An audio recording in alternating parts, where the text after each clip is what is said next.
Well, this just might be one of the craziest stories I've heard in the crypto space in 13 years, the whole time. It's a meme called Unicorn Fart Dust.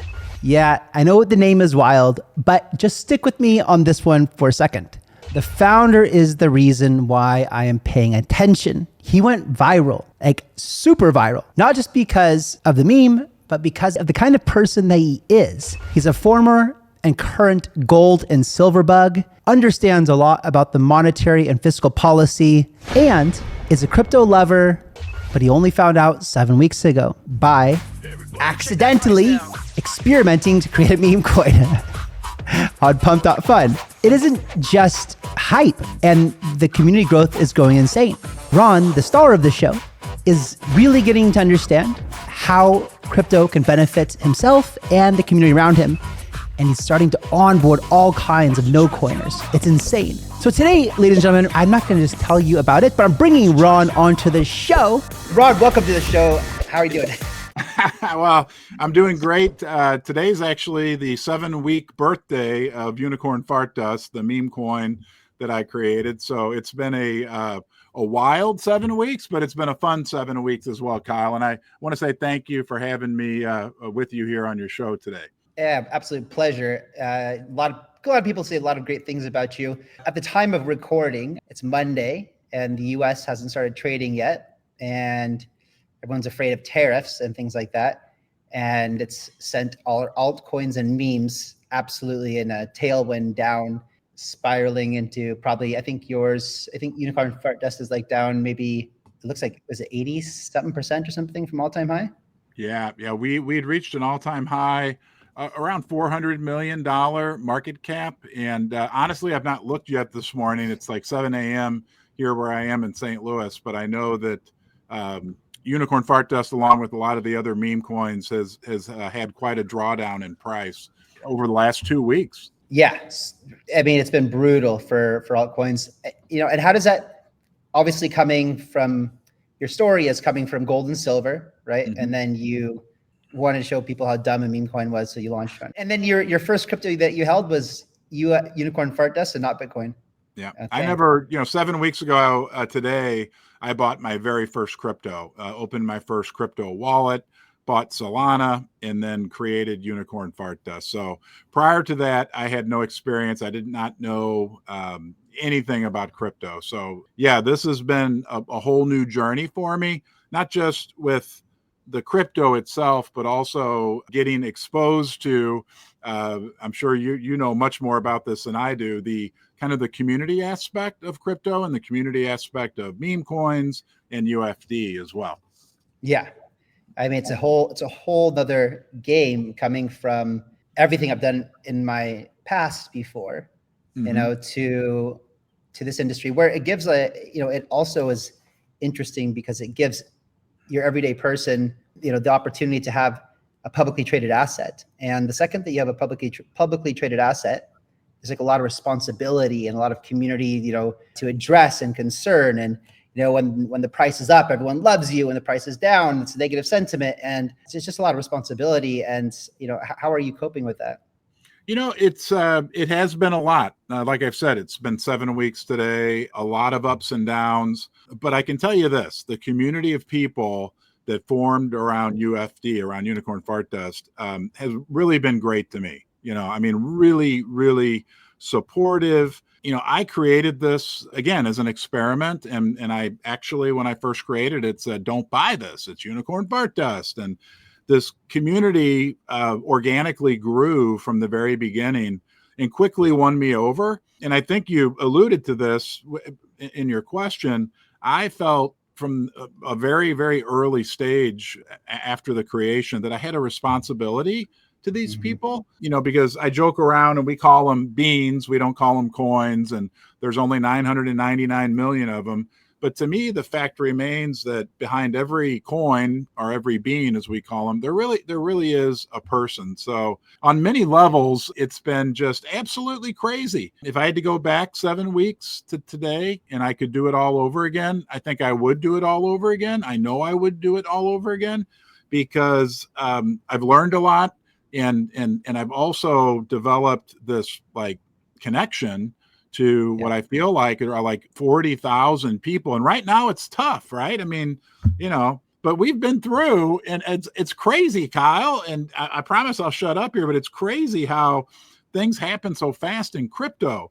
Like 7 weeks, I feel like honestly, sometimes it's been 7 months or 7 years. So, I'm as optimistic as ever, but it has been, a crazy, crazy ride so far, but a good ride. Yeah. I mean, compared to, you were doing predominantly before gold and silver and money markets as well, or what was your channel about? My channel was, for 3 years, all I talked about was gold and silver. I was, hyper focused on the precious metals themselves and also the precious metal mining stocks also. Yeah. It's funny because, even other gold bugs like Peter Schiff, I'm sure Peter Schiff, right? Yeah. He's just, so anti crypto and Bitcoin. Did you have that strong kind of negative sentiment toward it like Peter does until this experience happened to you? I was never as strongly against it as some of the people, including Peter Schiff. Maybe during over that 3-year period when I was building the YouTube channel, the first 2 years, I was probably a little more negative on crypto, and I would call crypto unicorn fart dust. That's where the name, I would sit down here, Kyle, and reach in the air and say, where's my Bitcoin? I want to grab my Bitcoin. And I would call it unicorn fart dust. Over the last year, I started to soften up more as I just started to have, I'm willing to change, right? I'm 54 years old, but I'm willing to change. And I started to, on a deeper level, something was telling me this is really happening. There has to be something behind it. So my stance softened. I would say, I'm open to crypto people and gold and silver people pretty much are aligned in how they see the world and the monetary. Right. Anyway, and I just started to soften. And then when the election occurred in November, I was on vacation, and I remember it just hit me. I was like, Ron, it's not going away. It's here to stay, and you better make adjustments, and don't just stick to this hardline way of thinking. If the world really is changing, things are going electronic, right? There's no doubt about that. So that kind of transformed. And then, Kyle, on December 16th, when my wife had sent me this article about meme coins, and I read it, and then the next day, that would have been the 16th, actually, I decided to do this experiment with unicorn fart dust. That just threw me into this kind of hyper curve of learning about crypto. I bet. Yeah. To have zero, you're brand new. Most people who have been in this space, have learned a lot of lessons. I'm sure you will continue to, but hopefully and then, the problem is with the community, you have good actors and bad actors, so you never can really trust them so much. I know that you had a hack. We'll get back to that in a second. But before we do, I want to ask you if you think that, since you've done unicorn fart dust and opened your mind to other crypto, do you think about maybe trading in some of your gold or silver for Bitcoin? It has been such a crazy 7 weeks. I never even thought about that. But yeah, I would consider, like I said, I'm the type guy, I keep an open mind. And so, yeah, I would say, yes, I still love gold and silver. There's some people in the gold and silver community who have ostracized me because of what I've done. But most of the people in the gold and silver community are still, friends and supportive of what I'm doing. So to answer your question, yeah, I would, I think being diversified as I move forward is definitely something that I'm going to look at. Okay, cool. Well, I would encourage you to, because I think, from what I've done, the research into this for this show, for Unicorn Fart Dust, you have, maybe a couple things that are going to be an uphill battle compared to some other meme coins. Like most meme coin creators say it's a fair launch, but they keep a bunch and then they give them to influencers, and so they have extra in the treasury which they can use to get more attention. But you seem to be getting a lot of attention without that, which is great. But I do think that I always encourage people on my channel to have the vast amount of their wealth in Bitcoin, and then have this like high risk, high reward kind of whatever your risk tolerance is for meme coins and things like that. So, but I love this. I love it. It's fun, to see something like Unicorn Fart Dust or Fart Coin going to 400 million or 2 billion or something, and have Wall Street just can't comprehend what's going on. Right. Yeah. So your community, they, from what I understand, you made a live stream and you wanted to show people that crypto is just unicorn fart dust, and so you're going to make this meme coin, right? And you did, and then what happened? Yeah, I mean, basically, I made the coin on Monday, which 7 weeks ago today, as we're recording. I didn't do anything with it for 24 hours, basically. I just made it. I almost didn't make it, Kyle. I almost thought $100. And, I'm not a wealthy guy. I'm like, I was sitting right over there and I thought, should I do this? Or I could buy 3 ounces of silver. And anyway, long story short, I decided to do it. Didn't touch it for 24 hours. Just did nothing. And the next day, I've been doing daily content creation live streams for 3 years. So the next day, Tuesday, I did my normal gold and silver live stream and, finished up with that. And I was sitting right here and I saw the little unicorn that I took the picture of. And I thought, oh yeah, I forgot I made that meme coin. You know what? I'll make a quick live stream. So I made a quick live stream, 15-minute video. Again, this was 24 hours in. It had been trading for 24 hours. And I showed everyone pump.fun and how I used MoonPay to get my money into crypto, and just basically said, don't buy it. It's just was an experiment. I don't want anybody to lose money. And somebody bought it while I was doing the live stream, which freaked me out.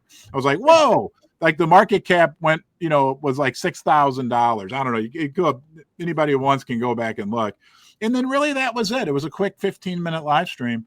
And that night, the community started forming, and I started getting these emails, some from good actors, some from scammers, immediately, that, the market cap was exploding. And it really was. I mean, I think what's unique about Unicorn Fart Dust within the meme coin world is the only thing I did was make a 15-minute intro video where really I just, I said, look, this is an experiment. Don't buy. I mean, it from the very beginning, it was this organic growth that, I don't know, maybe I'm delusional, but I like to think that the fact that we've been like completely organic from the very beginning gives it some, number one, maybe sets it apart a little bit, but also gives it an extra layer of strength as compared to some other coins that maybe are highly promoted or, I didn't know. Look, man, I knew nothing. I knew nothing about crypto, nothing about meme coins. I didn't know until like really the third or fourth day that crypto Twitter even existed, right? I didn't, man. I mean, I was on Twitter. You can look at the history of my Twitter account for like 3 years. I had like 150 followers. I was a YouTube guy. So yeah, the community has done this from the very beginning. I mean, I show up every day. I promised everyone I wouldn't sell. And I promised everyone that I would show up every day and that I would do my best, right, to do my part to help foster the community. But really, I joke around, Kyle, and say, look, if I didn't plan this, if I was smart enough to be able to plan this, I'd be hanging out with you, retired. Not that you're retired, but I'd have been retired a long time ago. Right. So you just launch it on Pump Fun. Like, did you literally just launch it and then leave the computer, or did you stick around and watch the bonding curve to see if it would at least go to the DEX? I had no idea what a bonding curve was. So I just launched it. I watched a 10-minute YouTube video about how to create a meme coin on pump.fun. And I opened a Phantom wallet. On the video, it said you're going to need your wallet. So I went upstairs and got my leather, I call it my boomer wallet now, my leather wallet, and then realized that I needed to open a wallet. I opened a Phantom wallet. I funded it with MoonPay, who's now a sponsor of mine. And then I went to, Keith has been great. The MoonPay people throughout all this have been awesome. And then I went, I watched the YouTube video, And I mean, as you probably know, it's not look, I'm not a computer, it's not rocket science to launch a meme coin. There were four, basically, as I remember, four fields that I had to fill in: a symbol, a name, a description, and a meme. And yeah, I didn't, I know a lot more now, but at the time, like I said, to me, meme coins were these, cute puppies, and not, it's been an incredible learning experience.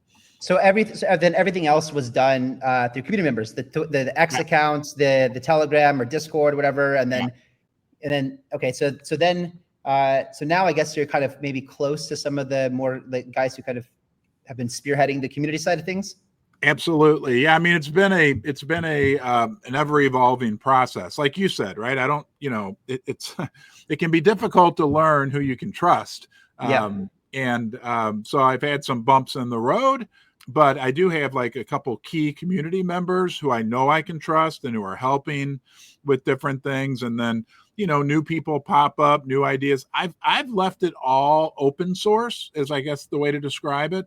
I'm not, there's some people that have done NFT projects. There's people that, and they're graciously giving me some of the royalties from it. I kind of leave it up to the community to police themselves, if that makes sense. Like, I don't want to bat and say, no, you can't make Unicorn Fart Dust hats, or you can't make Unicorn Fart Dust t-shirts. That's mine. I want it, right?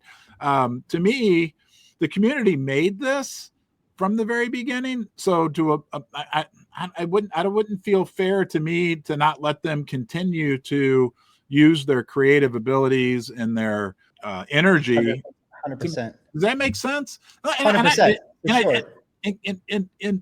And look, in no way am I comparing Unicorn Fart Dust to Bitcoin, but I know a little bit about Bitcoin. Unfortunately, I actually studied it. I have daughters that are 12 years old, like 12 years ago. I mean, isn't that not just Bitcoin, but even like some of the big meme coins? Isn't that how the ones that really last are the ones that are really kind of organically grown by the community? Is that safe to say? That it does. There's ones that seem to go crazy out of nowhere, like these ones that, I think a lot of people get together, they get influencers, they get market makers, they get rich people, and they try to shoot it up, and maybe those work sometimes if you can get an exchange involved or whatever. And but I think that, I do think that what happens is you need to spend a lot of time where the token is, quote unquote, cheap enough to where you can build a community and people have time to hear about it. And they have time to like get to know your story, and they have time to get into the community and see if they like this thing. And if it just goes up too quickly without giving entry, then it's too expensive for people. And then so I do think that it should happen over time as the way it should happen. Now let's get into the hack. Ron, tell me about the hack. What happened? Well, look, it was a horrible situation. It was 1 week ago today. The first thing I'll say is I'll fully admit that a number of people had advised me that I should be keeping my tokens on cold storage, and I just kind of thought, well, they're only on my phone. That's the only place I have them. I'm not touching anything. I know not to touch the drainer things, whatever the case may be. And I just kind of kept putting it off. Okay. So then on Monday, it was a fake interview situation. I don't want to badmouth the platform that it was on, but it starts with the last letter of the alphabet. And they tricked me. It'd be like if you and I were doing this interview, Kyle, but somebody had impersonated you and you weren't showing your face. And then it was weird from the very get-go. I've done a lot of interviews. I've interviewed CEOs and done a lot of stuff over the years for my gold and silver channel. Something didn't feel quite right, but unfortunately not quite right enough that enough red flags went off that I ended the interview. And then they tricked me into doing a screen share. And when I did that, they did their magic very quickly. And we finished the meeting, And then I started seeing on X that our token price was going down. I was just checking X, and people were saying, "Oh, there's a whale selling. There's a whale selling." And I was like, "Oh my gosh, what's going on?" And so I opened my Phantom wallet to check the price, and everything was gone. It was all everything was gone, everything. My Phantom, yeah, it just had been at like $1.2 million, which is life-changing money to me and my family. It really is, it's okay, but it was at $1.2 million an hour earlier, and it was at like people had put all these crappy, whatever bad tokens in there, so the balance was like $84.15, and I kept refreshing, and I'm like, I think they just drained me. And I called the people that I trusted immediately, and then I knew that it was important. And I'm sorry, I'm not going to waste our time. But it was a very emotional thing to go through, and I knew it was important to get out and do a live stream and let people know what had happened. Did anyone start making accusations and saying that you were dumping and that you were rug pulling? I think that from what I understand, there have been very few people that have said that. And, I haven't said this to anybody before, Kyle, but I'll say it right now. If anybody out there very few people, and that's absolutely not true, I'll say that. But I'll also say, if anybody out there wants to bet me like $1.2 million, I'd be happy to take that bet. And Kyle, you can be the judge, because there were a couple people, but that's just not true. And trust me, if you could feel I can feel it right now. I'm kind of over it. And and then obviously the community came back and did some amazing things. But yeah, if anybody wants to bet me, I'll do it for $5 million. I'm willing to take that bet. I hear you. I mean, I have a similar story. What was the market cap of UFD when that happened? The market cap, let's see, was probably right around, oh boy, the token price was, I believe, was like around 12, so about 100, probably about 150 million, and then it plummeted down to 60 million before I got on and did the live stream, and then it shot back up to 200 million, like during the live stream when I explained what had happened. So it was I mean, it's only been a week, and it was one of the worst experiences of my life, no doubt about it. Yeah. I know it's when I have a project called Paid Network. It was in 2021. It was a launch pad. It was one of the biggest projects in January, the first quarter of 2021. And I've been in crypto since 2012. I love this space. I'm passionate about it. I really try hard to keep a good reputation. And then, one of my coworkers was banging on my door at like 2:00 in the morning, and they like, what the hell's going on? It sounded like a robbery or something, And he like just shows me his phone, and just sees our chart was, we were at like a $3 billion FTV or something like that, and it just you just see it go straight down, and it's like the worst feeling ever. And but we spent the next week, didn't sleep, got it all fixed and everything like that. And but people did, accuse me of things and just their emotions and things like that. So I mean, there's the community saved me. Okay, I mean, the community saved me kind of during the process.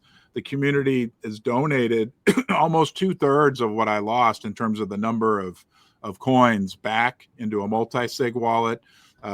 GG and a couple other of the whales like set up a donations wallet for me, which eventually I would get transferred into a new wallet that I'll set up. But it's, I mean, you put your heart and soul into something. And I mean, Kyle, I have been working, again, for the last 7 weeks, 7 days a week, probably 10, 12, 14 hours. I think I'm even thinking about it when I'm sleeping. And then, to have that happen. But, you said something earlier that really resonated with me. And I feel like that's where we are and I was really happy to hear what you said, because it made sense to me. And that is, I'm kind of grateful for where we are right now, because I feel like you said, like if you shoot up and go up and up and up, like I want this to be a long-term ride. Oh, my computer's acting up. I want it to be a long-term deal. And the only way for that to happen, is for the community to grow more solid and solid and solid and solid. So, these hard times, whether it be the hack or it be the overall general market, I mean, that's on my notes for my live stream this morning. It's like, we have an opportunity as a community right now to show that from a meme coin perspective, that we are here to stay, that we are, this isn't just some short-term blip that happened for a couple of weeks or a couple of months. Like, we are here to stay. And don't get mad at me, Kyle, but the thing that gets me the most excited is this jelly bean jar next to me that, when I learned that there's only 999 million coins, we call them beans, available, like if we can keep growing the community little by little by little of people that are going to be long-term holders and not short-term traders, that eventually this jug gets filled up with the beans. And sure, people are always going to be trading it. People are going to need money, whatever, but that we wind up with like a much smaller amount that's actually on the market. You know what I'm saying? And that, I mean, when I learned that was like the first thing, is because I didn't know anything when I started this, but when I learned that nobody can ever make more unicorn fart dust beans, and as long as I don't do anything that's dilutive, as long as I don't sell, and as long as I don't, 3 days later make a new coin, and then 3 days later make another new coin, that I just stay, that I do my parts, that this could really work, anyway. That's, I mean, I hate to tell you, Ron, but like, there's a lot of gold and silver out there, and they keep finding more and mining more and mining more, and then there's asteroids, and then that someone in Africa just found like a bunch of metric tons of it. Yeah, but you know what? They can't. There's an artificially scarce amount of. Unicorn fart dust and Bitcoin. Yes. Yeah, unicorn fart. You know what I say, Kyle? This is my grandpa's. This is my grandpa. He's dead. He's 95 years old. That's his clock. And I say it's just a matter of time, right? And I call Bitcoin our grandpa. Like, Bitcoin is the grandpa of unicorn fart dust. And I put it on top, up there. So I know. I mean, I know there's like a little bit of Bitcoin, but there's a point where there's no more Bitcoin. And to me, that's, I mean, like, in gold, you're right. There's gold more, if the price of gold gets high enough, trust me, I know the CEOs of the gold mining companies, they're going to find a way to get it out of the ground. Right. And same thing with silver. Silver's unique, though. I will say this real quickly, Kyle, and that there's more silver being consumed every year than there's a deficit than is being produced, because silver is used, solar panels, electronics, batteries, all that stuff. But still, you get a silver price that's double or triple where we are now, I'll guarantee you they'll find a way to get that silver out of the ground. Yeah, 100%. So Rod, how many hours a day now are you spending on unicorn fart dust? I would say, it's hard to quantify that number specifically, but I'll give you an example. I'm down here in the basement, probably the equivalent of like 10 to 12 hours per day, working. And then if I'm like driving somewhere, like to pick up pizza for my family, and this is a problem for me. Like this happened this dawn, like I have twin daughters that are about 12, 13 years old. And I was driving one of them to pick up pizza. And as I'm driving, I'm thinking about unicorn fart dust. And so I don't know if I count that time or not, but I kind of got mad at myself. So I'm like, you need to, stop thinking about this and talk with your kids. So I don't know, 12, 14, 24 hours a day, it feels like a lot of the time. It feels like, once you cross that Rubicon threshold, I mean, I'll tell you, it is so difficult for me to go to, normies types of social events. Like I used to be very like extroverted person. I could talk to anybody at a party. I would have conversations for hours, whatever. And now, as soon as I get to like an event that's not about crypto, I don't even know what to say to people, you know, and then I just get kind of uncomfortable, want to leave, you know, because it's all I think about. It's all I talk about. It's the only thing I really know. I mean, I'll learn about politics only if politics happens to be part of the election. Now, you know, so now I know, you know, the first time I paid really attention to the election. So, yeah. So what is the, like, do you and the other community members, leaders, kind of have anything that you think that you're going to do to maybe get more attention of more people so they can, you know, get more beans and you know, grow the. Yeah. I mean, one of the community members hired like a public relations expert to work with me, one of the large holders of the token. I think that, you know, we're going to focus on the community, right? I'll do my daily live streams, all that good stuff. I think most people within the meme coin world obviously know about Unicorn Fart Dust. I think a lot of people, even within the crypto world, know about Unicorn Fart Dust. I think our big opportunity where we're uniquely positioned because of my age, you know, they call me the boomer dev, and I'm not really a boomer. I'm 54 years old, but I'm a little older. I'm very transparent about everything. I mean, I've promised that, like, if I do anything or plan on doing anything that will have any impact on UFD, I'm going to tell you beforehand. And, you know, up until I got hacked, that included, like, I would tell people I'm going to buy more UFD in the next 24 hours. But the biggest opportunity I see is, and a lot of people are saying this, you know, I'll humbly accept the role that I can be part of this bridge to help bring a lot of non-crypto people into crypto, because of my, I guess, personality, which Susie would laugh when I say that, or because of what I represent, that whether it's gold and silver people, or even older people like my age, people I mean, and I can tell you, you know, it's impossible to quantify it, but I know that because of the messages I've received and what, you know, people have told me, that there's a lot of like 40 to, excuse me, 60, 70, we've got 80-year-olds that are part of the UFD community that are buying crypto for the first time because of Unicorn Fart Dust. So I think the one of the biggest opportunities that we have to get more directly to answer your question is to get attention within the mainstream media. I mean, it's a pretty incredible story, right? This guy the guy, and then gets $1 million stolen from. I mean, that alone. And I'm sorry, but I'll say this, like, when I do tell the story to non-crypto people, newspaper reporters, that type of thing, that don't really, they're fascinated. I mean, they're genuinely fascinated. Like, wow, that's a wild, you know, it's a wild story. I mean, it's amazing that the technology has evolved, you know, like this. I mean, yeah, it was always so difficult to use crypto. You know, I remember back in 2012 and 13, the Bitcoin wallets and this kind of stuff, and it was crazy. And now Ron can go and make a meme coin, you know. It's pretty great. Yeah. And I do think that it's quite unique because most meme coin founders are anonymous, right? And I think that, you know, is hard for a lot of people with trust, you know, right at the bat. So, and then they do, you know, I think with you, there's just a lot of people can see that you obviously didn't like bundle, or you didn't get a bunch of the supply. So you don't have a budget you're going to dump on people.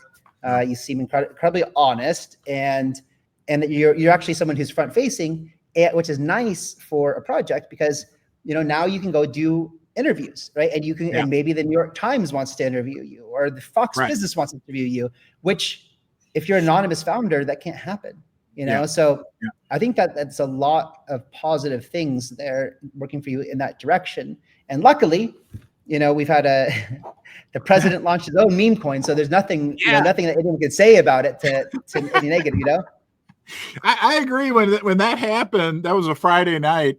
And I work a little job in the evening, by the way, as well. And I was leaving, and the phone started blowing, like, Trump launched a meme coin. And I was like, I mean, it was like a shocking, for a person, you know, it was a shocking experience. And I've got my notes down here somewhere, but to me, I still say it was a net positive. It drained a lot of liquidity, maybe out of the, but when you've got, it added a level of legitimacy, I believe, to the meme coins. it created a lot of attention for Memecoin. So to me, I believed and that's shortly after that is when our coin did reach its all-time high market cap. So, I just want to keep doing what I'm doing and positioning. And I appreciate what you said, because I take that as a big compliment, that, positioning us as different, and I get a lot of pressure, Kyle, from a lot of everybody's an expert, right? And everybody wants to be my friend, right? All these people have showed up and they want to help and give me, and what I know in my heart is that Unicorn Fart Dust has been different from the very beginning. Okay. I know we exist within the Memecoin framework and universe, but what set it apart from the very beginning is that we are different. And I do get a lot of pressure from people to, oh, you need to do this, or you should do that. And there's some things we should do, right? I mean, there's no doubt as it grows bigger. But what I don't want to do is just turn Unicorn Fart Dust into another meme coin. Like, I want to be very careful with what we do, because I know that the heartbeat of this thing has been the community, and it's been me being transparent and honest. And there's only the simple fact is there's only 999 million coins out there. And if we continue to grow this thing organically, that it's just a matter of time. And again, I loved what you said earlier, right? Like this long, potential long periods of kind of slogging along. But that's, to me, that's when the base is built. And I've fallen into it even during the beginning. Like, it's exciting, like, let's get a catalyst every day. Let's get this major Well, to me, the catalyst every day is this new person in Idaho who I don't know, who's 64 years old, who just bought 100,000 UFD beans. I'm not going to know about it, but that's another chink or another, part of that going up. So sorry, I'm rambling on you, but no, it makes a lot of sense. Yeah, it's really exciting, Ron. Is there anything else that you want to add before we end it here?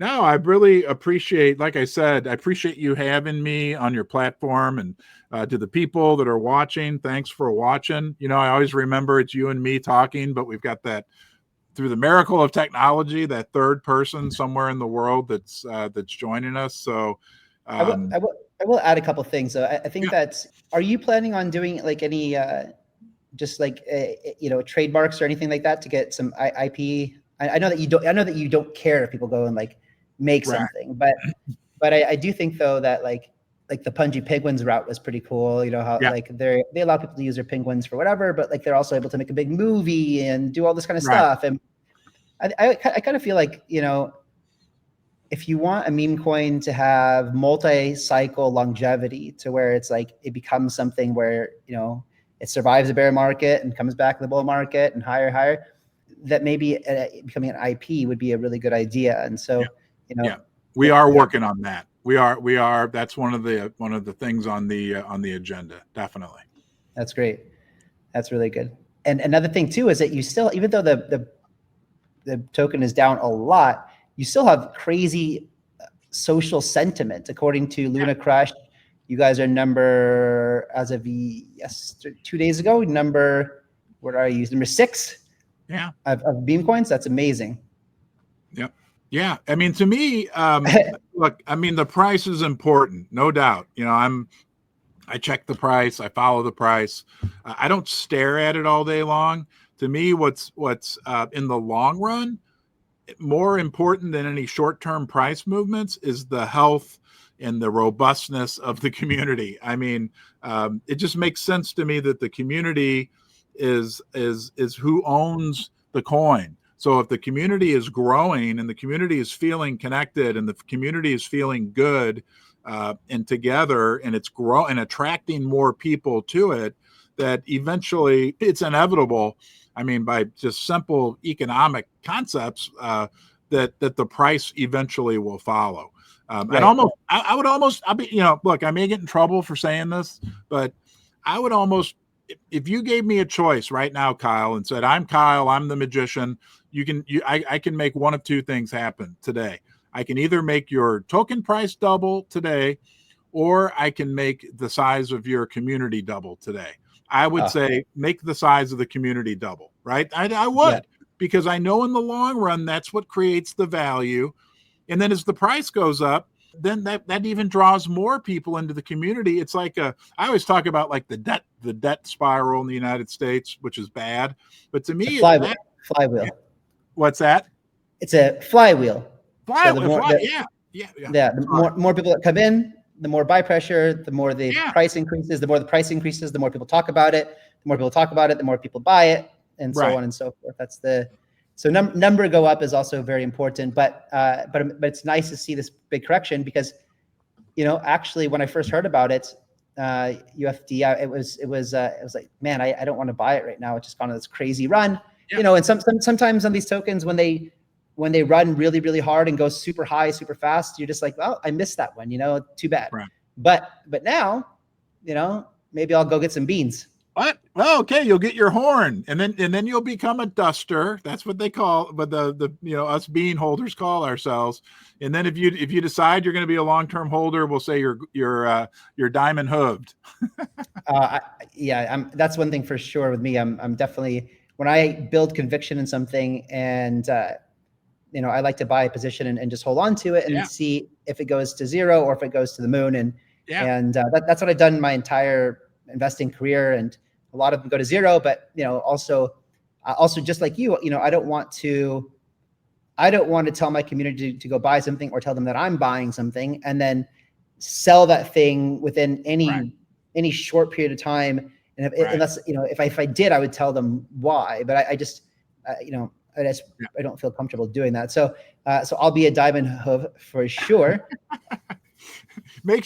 Please, when you do, go to crypto Twitter and announce it, and you'll get treated to what they call it the welcome wagon. Everybody will be happy to see you.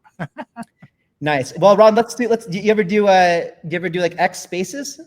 Yes, I do. Yeah. Well, I don't do them myself. I join in, but I'm planning on doing them in the future. Definitely. All right. Well, let's do some collabs. I got some other things that might help community collaboration stuff. So, Ron, thank you for your time. Really awesome to meet you. Yeah. I likewise. And I want to say thank you because as we talked, I learned from you, and there's nothing more that you can give somebody than that. And so on the 1 week anniversary of when I got robbed for $1 million worth of UFD to have this great conversation. I really mean it, Kyle. It's been great talking to you. Thank you. One last question, Ron, about learning. I know that you have some really nice community members that donated, but right now your funds are in a multi-sig wallet that they control? Yes. Yeah. They set it up immediately after the hack had occurred, and they're people that I know and that I trust, and absolutely trust. Yeah. So I know the risk, and but these are people that I trust, and Kyle, what I've learned during this journey is that there's a very small percentage of people in crypto that you can't trust, but most people are trustworthy and are good, and I think unfortunately maybe some of the ones that aren't trustworthy make a lot more noise and can do a lot more damage. But I'll tell you, man, the people that I've met during this process, feels like hundreds of them now. There are some really, really great people out there, no doubt. Definitely. Would have been great to help you get where you are today. Yeah. All right, Ron, take care. We'll talk to you soon. All right, Kyle. Thank you. Bye-bye.